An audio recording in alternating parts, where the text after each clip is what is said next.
With all the crazy things that we've been seeing happening around the world, with a physical war between Israel and Iran now, we always see is the physical things, right? Physical weapons, physical destruction of buildings and homes and people and a bunch of other things, right? We are only seeing the physical, but we have to remember that just like we have a physical body, we are also spirit, and therefore there's a spiritual world which we cannot physically see. We can only see with our spiritual eyes that only God can open.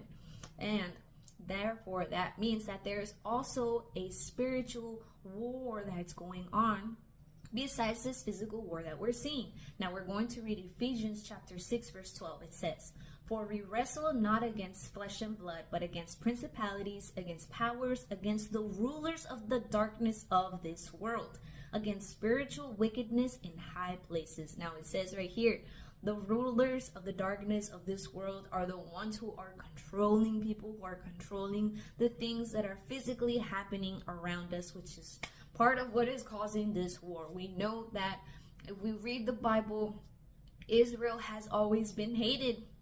The whole world has always hated Israel, has always tried to trample them, get rid of them, destroy them, what have you. Read the Bible, it's all in there. And there will come a day where all of the nations of the world will stand against Israel to try to finally wipe them off the map. But it will not happen because Israel is the apple of God's eye. If you bless them, you will be blessed. And if you curse them, you will be cursed. And the Bible also tells us to pray for the peace of Jerusalem.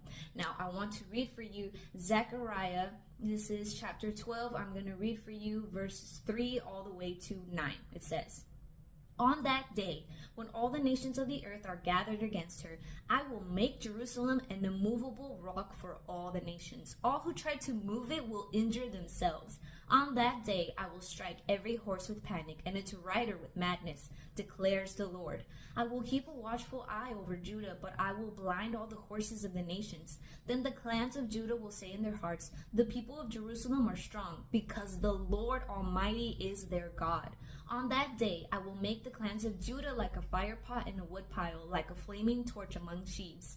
They will consume all the surrounding peoples right and left, but Jerusalem will remain intact in her place. The Lord will save the dwellings of Judah first, so that the honor of the house of David and of Jerusalem's inhabitants may not be greater than that of Judah.